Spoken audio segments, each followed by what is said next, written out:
the work is actually, I'm here to present, actually Holloway has a good contribution on that. So she's the co-author. Also my assistant, Bob, he has done a great job on this too. So three of us co-author this, and anytime they have something to add, they can jump in. And so, I mean, last time I mentioned this, I mean, plants have essential nutrients. I think Jeff mentioned that too. I mean, it's the array of the nutrients that when you add organic fertilizers, it can provide. Liebig is a German scientist. He found this theory way back, I mean, way before all of us was born. And what it says is plants have a series of nutrients that it requires to support its growth. Why do these nutrients require in large quantity or in small quantity? They are all essential, right? If one is in short supply, the plant will be in trouble in terms of growth. People then use this barrel to mimic that kind of theory. Each those wood stakes in the barrel stands for one particular nutrient. Like you can see that one nitrogen, phosphorus, potash, manganese, sulfur, copper, so on and so forth. If they are all in optimal supply, optimal means not mean the equal supply, the optimal for the plant's requirement. And then the barrel can hold maximum amount of water. If one is in short supply, that's what happens. Water will drain out. Well, in this case, they put the nitrogen there because the nitrogen is the one element the most of the time that we find it is in short supply. When you add the fertilizers, chemical fertilizers, which are the ones you add? NPK, right? Where's the rest of them? We expect that from the soil, right? When you add organics, either compost or either fish meals or manure, you are likely to add the array of those nutrients into your soil, whether it's in short supply or in abundant. So this is some example for the quantity-wise. I mean, plants have a carbon, hydrogen, oxygen, and carbon is from the atmosphere because it's from the photosynthesis. Hydrogen and oxygen go from water. Plants take water, break it down.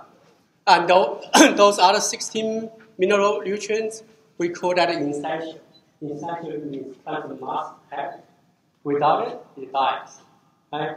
So as you can see, nitrogen 1.5%, phosphorus 0.2%, and then potash, that's 1%. That's the big three. That's why we always add NPK. And for the others, they are the micro in the amount that plant is required. As you can see, the iron and the boron and the manganese, those all in small quantity for the supply that plants are needed. So, then the source of the nutrients. Soil has abundance of plant nutrients. Especially here in Alaska, our soil is relatively young. Down in the low 48, in Florida, Georgia, they frequently require to add some micronutrients as part of the fertilizer combination. Here, usually we say you add NPK, which is fine. Right? The soil particles weathering process, they will supply micronutrients or nutrients that plants require. And the soil organic matter. Where's soil organic matter from? From dead residues, right? The dead residues has some of the nutrients. And then when they decompose, they release that nutrients back to your the pool for plants to require to use. And then if you add something, that's part of organic matter too. And then you add chemical fertilizers. There's two types of chemical fertilizers. Remember that. One is the phosphate one. You put there, it dissolves. Like the urea, potash, you put there, it will dissolve. But the other one is a slow one. Slow release one is very expensive one. And you can see that when you find the potting soils, those kind of brownish granules. When you put that in the potting soil, later on you top that, it's just water comes out. Right? Before that, it's the fertilizers that is coated, just like the technology is called control release technology. It's like the medication in the past we take 3 times a day. We have to do that right on time, morning, afternoon, noon, and evening, right? But now they have this control release technology that they can release that medication into your body system over a longer period of time. So it will take one tablet a day. So this is the fertilizer technology. They use that in the fertilizer industry. They code that one. So the urea mineral slowly over time, but it's expensive when it's some plastic in your soil. So for the penny nutrients requirement, these are the list of the experiments we have done. First one is the penny nutrients uptake from the organic soil amendment. This experiment is Pat Holloway started way back. She called this lady a visionary. She is way forward. Started in 2006. She put compost, peat, topsoils as a treatment to see what kind of impact on the peanut growth. And the other one is the peanut nutrients uptake from the fish-based fertilizers.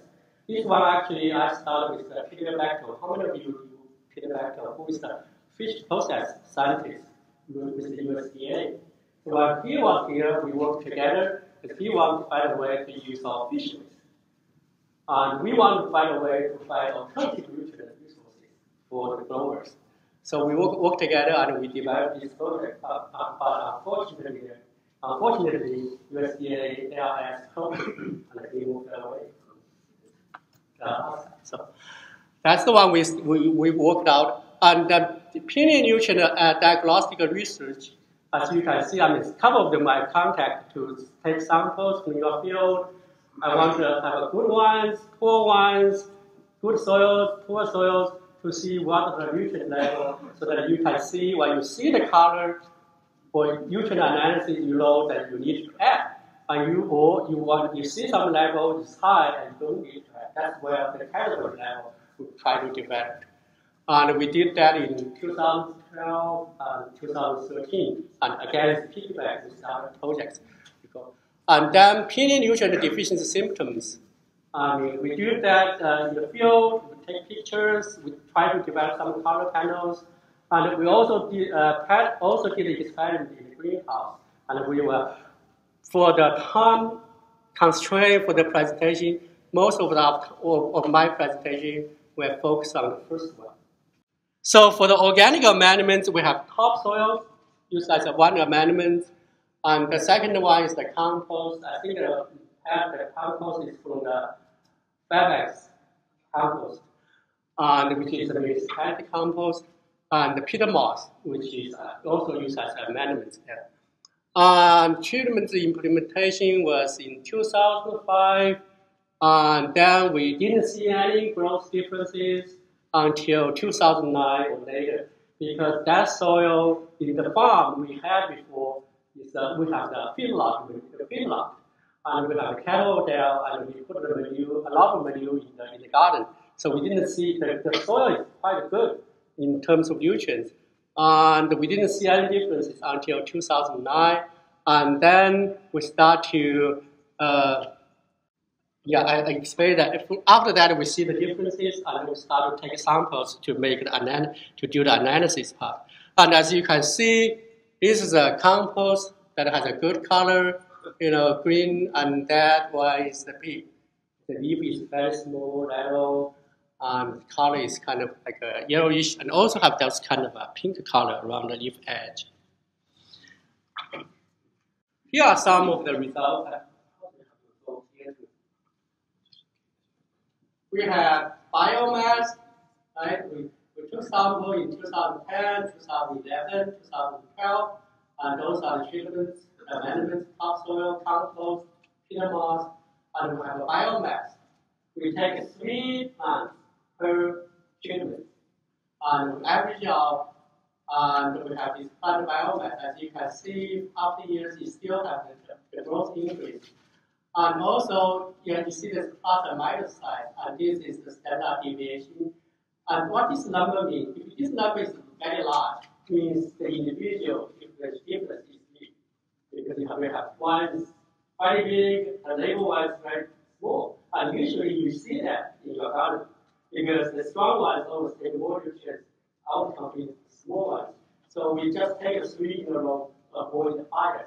We will take a big one because human are biased. We don't want that children.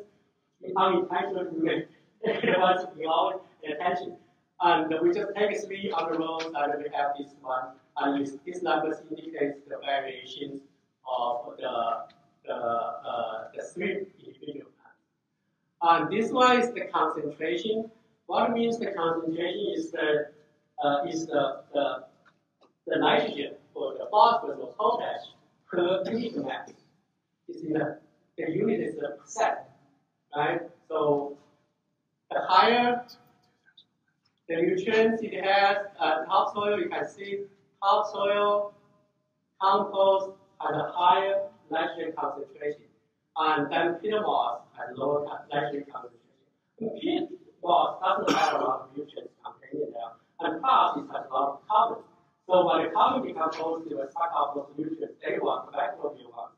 So the plant cannot compete. As you can see, that's why the previous photo shows the color in the yellow kind of color. And it came out in 3 years in a row, the same thing. But on the other hand, you can see for phosphorus, without nitrogen, plants likely to take up a little bit more phosphorus in the soil. So the first year you can take more phosphorus, higher phosphorus concentration. That's why probably you see that pink color there. And in the next 2 years, 11 and 12, you didn't see quite a lot of differences there. And then the other column here, which is uptake. You have a biomass, and they have uptake. Uptake means how much nutrients actually that plant remove out from the soil, right? Because that biomass is going to count that at the end of the year, because you try to avoid the disease issue, either burning or you compost it. But that's the amount of nutrients that are removed by that plant. As you can see, the good ones remove more nutrients, which means healthy plants, good color, and the poor ones that remove less nitrogen. And this all happens in 3 years in a row. For the phosphorus, some years the poor plants remove more, some other years they are pretty similar. And the last column is the ratio. Right? When you buy the fertilizers, you're not like those big farmers buy nitrogen, buy phosphorus, buy potash, blend by yourself. You always buy 10 pK in the bag, right? 16, 16. But this is the ratio that tells you what is the ratio of NPK removed by a plant or kidney plant. As you can see, for the good plants require remove 1 unit of nitrogen, you can remove 1/10 of phosphorus, and about 0.5 half of the potash. Right? So if you say, just based on those numbers, because we have other variables we will talk about, just based on those numbers, try to explain. If you buy a 2020, you put that say, oh, 2020 can be used, can be available by plants, you oversupply phosphorus, right? So this ratio just gives you some indication what kind of ratio that plants remove or requires in the soil system. And average out those 3 years on topsoils, those are good ones, remove about 2.2 the units is gram. Okay? I will explain what is the gram there. And 2.7 grams of nitrogen, 2.6 to 2.7 grams of phosphorus, and 1 grams of potash in the soil. And then for the poor plants, 1.5 grams, 0.23 grams of phosphorus, and about 1 gram of potash. So for the micronutrients, first year we didn't do the micronutrient analysis. Second year we did the micronutrient analysis. As you can see, calcium, magnesium, they are not that much different regardless whether you are use topsoils or use compost. So our soil has a lot of those things, calcium and magnesium, as well as copper. But when you peel zinc, overtake the zinc in the peel treatment, in the compost, as you can see the iron, they take a lot of iron because the compost supplies all array of the nutrients there.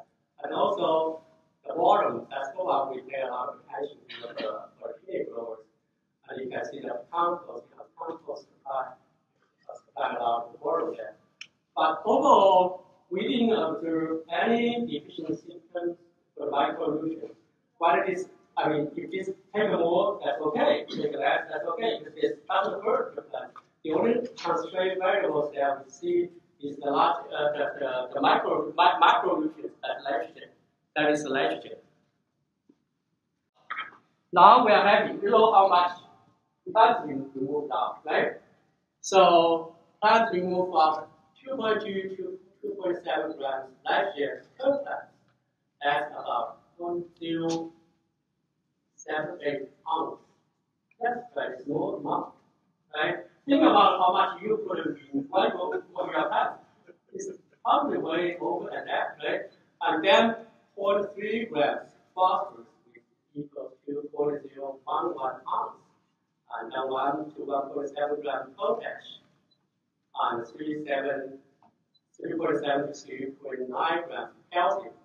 And same thing for the 1 gram magnesium for per plant. Now we are having. Could we? We know how much plant we move. Now we just put how much that number back to the soil. We solve our problem. Do we? How about the below graph? We are not dealing with annual crop. We're dealing with perennial. And with the above graph annual, right? We move the every year, and we can get a number. But how about below graph? This is the one we worked out in 2012, right? Yeah. I mean, I together with some big muscle men in the garden, dig out those, that's my club, dig out those plants, and had there trying to illustrate what the massive of the plants in the storage room there. And I just want you to pay attention. What do you see here? What stuff you see here? What is this one here? Eyes. And we took the sample in the fall, which means this eye for the winter months, next spring. So the eyes in all the bug initiate in the fall for next year. So your current year's nutrition kind of affects your next year's result. That makes sense? And what other rules you can see? Big chunk one, right? And then small ones here.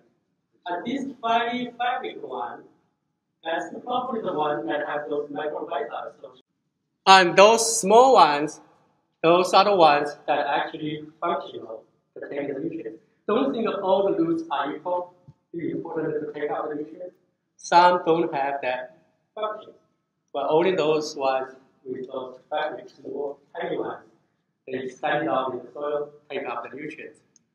We group those roots into 3 groups: large in terms of diameter, medium, and small. And then I slice those, I put them on a microscope, and as you can see, they have skin, and it has those kind of compartments, and inside the compartment, you can see a lot of those granules, right? And this is what I mean, the compartments. I don't know if you call that a cell or call that a cell. I mean, just storage unit, just like silos you put in the warehouse. This is how the biological organ, they have their smart system. And when those the silos break out, you have those granules. How many of you have seen the starch through the table on the microscope? It's a granule, right? This is in regular shape. Some are large, some are small. And then we dry the roots. This is after the roots dry. I mean, for Peggy, she is interested in the medicinal use of the roots. I mean, that's the way you have to go through. This This is a fresh loose I slice. I put in the plate. And this is a dry loose. And outside, when you cut those loose, the surface is pretty white, just like before you dry, it's white.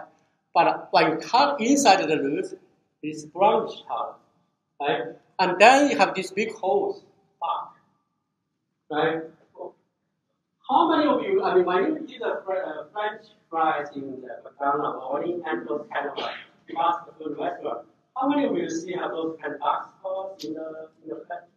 What do you think of the food that? Bad flavor? What causes that? No, it's the sugar. Because when you have the sugar, in those isolated spots, when you fry, the sugar burns. So that's my theory. There's some part of that is stored as a sugar, and then because our drying temperature is 60 degrees, which is equivalent to 140, right? We calculated that yesterday. 140 degrees Fahrenheit. Maybe that's too high for to dry the roots. I mean, finally, for some of you interested in the medicinal use, these are the ones that you need to play with. And you certainly want to see people who want to see this kind of. And after drying, leave a lot of those empty holes. Yeah, and this is the under microscope. So back to the business. Why are we doing this root thing? We want to back to the nutrients, right? We want to know how much nutrients are there. So we first, and this is part of the fat store. We count how many roots, and small, the medium, small means from 0 all the way to 15.2 millimeters. Medium is 15.3 to 23.6 millimeters. And then anything above that, we call large. As you can see, we have 3 roots, big enough, dark enough.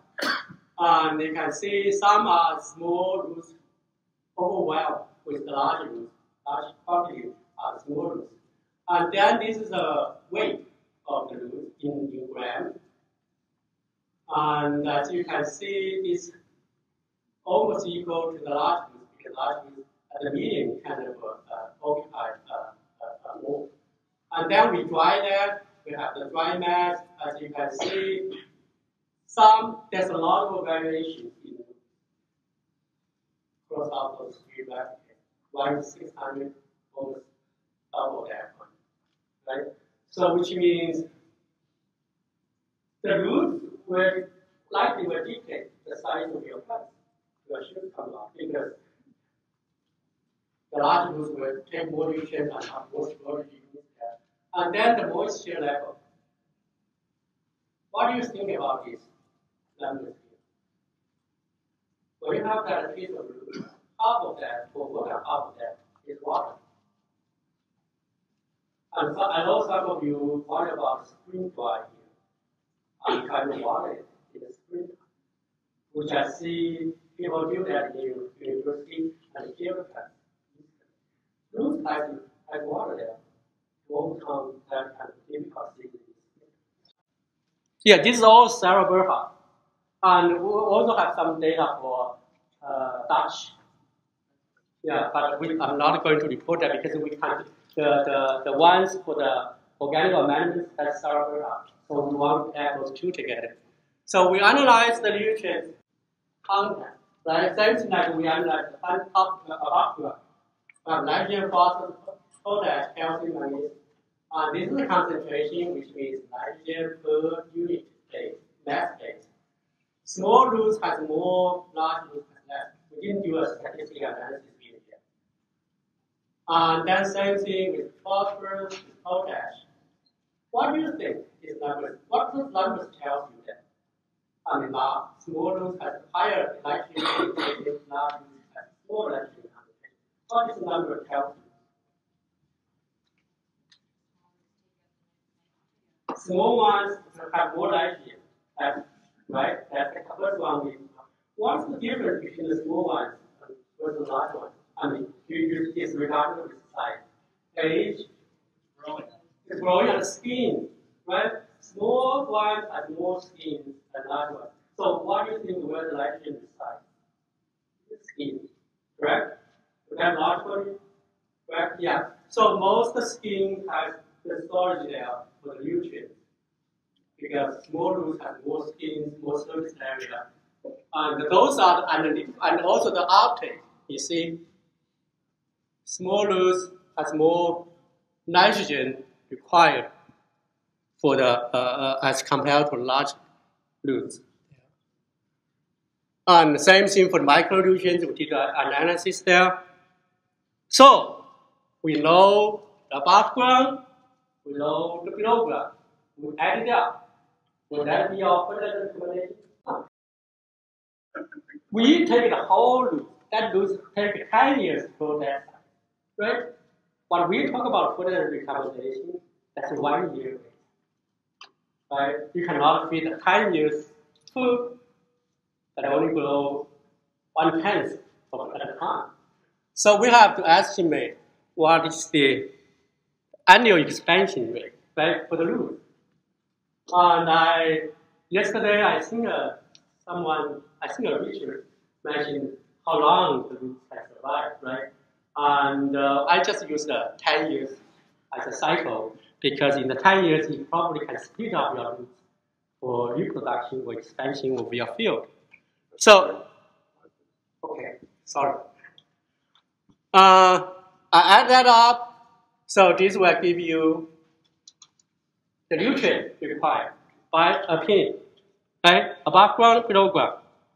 So we time this how much plant per acre is. That will be the total, correct?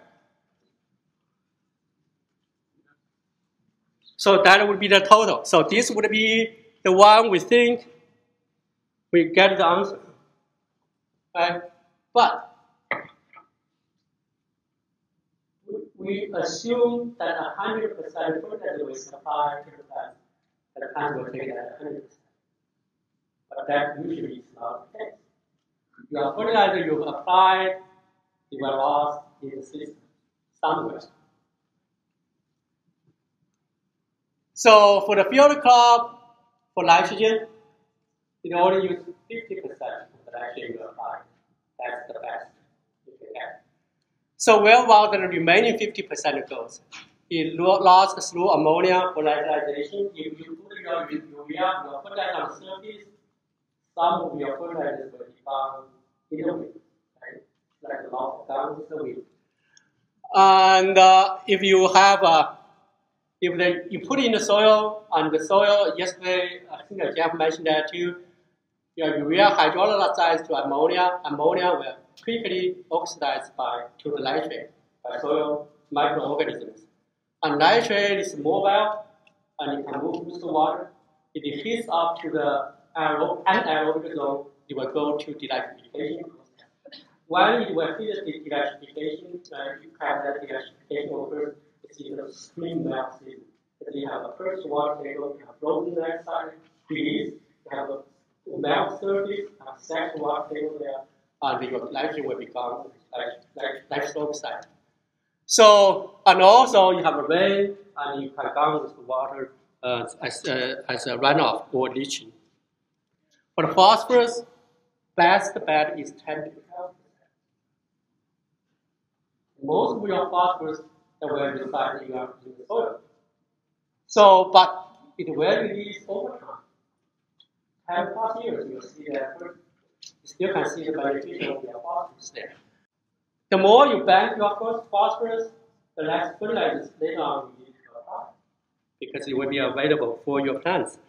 Phosphorus bank in the soil because it likely will react with soil components like calcium in the high pH soil, or in aluminum in the low pH soil. Potash, 50% can be used by plants, but potash, when recycling the soil, will always be available as long as the roots can reach that. Because my time is short here, I have to run a little bit faster. And then, that's the fertilizer phase. And then with soil itself has supplied nutrients there, right? That's why we need the soil test. We want to know how much we can take a credit. from our soil. So soil will have this organic matter that release nitrogen, and we also have those micronutrients from the weathering process. But those processes are very low. But also we have those cation exchange sites that can hold up the nutrients there in the soil. So we also have this soil test, and in the soil test here, always included as available plant nutrients, right? You would think someone would, always misleading you that this would be equivalent to the amount of fertilizers you are applying, but that actually is not true, because when we calculate the pound per ton with we have not think about the loss of the nutrients in the soil system, because one is the nutrients when they transport from the soil to the roots, it can be lost in that transportation system. Also, the roots may not have nutrients there, but roots may not be there, right? So those kind of things that need to take into consideration. So we know the peony uptake, and we can estimate what the efficiency of fertilizers is based on a lot of agronomy plot research. But the soil nutrient supply, that's the part we really don't know. But we don't know when you have a soil test. You have, say, for example, you have 20 parts per million phosphorus. I don't have a feeling that it's sufficient, deficient, high, or low. Because we don't have any category built up based on our clinical plants here. So that's the part that we need to work it out. Just for example, we try to work that out. We took soil samples from the plant observation, good and poor, and you can see for the phosphorus, good plant soil test at 300 parts per million. Poor plant test also have a high, right? What we like to see is corresponding. Poor plant has a poor nutrient supply. But the other thing is here, you may have the plants may not healthy enough to take up that. And the other message here, your peeling is not good, may not be a nutrient issue, maybe other issues that really hinder the plants to grow. So that is the part we need to work out. And I chatted with Richard, asking to send how do they do the fertilizer recommendation, so we can use that as a reference for role model to copy that from. We have something to start with. And so take home message here. The minimum requirement, this is the one, MPK, right? That's the one that you need to supply. You need to supply the nutrient for the peony. This is a mature peony, not for the young peony. Right? We talk about the mature peony. Because I see when Gary was here to show the presentation, you see someone put a lot of fertilizers in the young plants and the mature plants. Right? So I don't want to mislead you there. Right? This is for the mature plants. And the other thing I want to tell you is since sometimes it's always not like the way we want it to go. We say we want to develop some colors in the internet. People can see that the nutrient deficiency. And we take some pictures in the field, but in the field, the nitrogen deficiency symptoms is not isolated from other nutrients, right? We see that looks like nitrogen deficiency, but it's not very vigorously. It's not very rigorously, you can say that. So we do have the experiment in the greenhouse. She had everything but nitrogen. We hope the plants will respond to the color that we can take a picture from. Right? That makes sense? So please be patient and we try to figure out something. Thank you.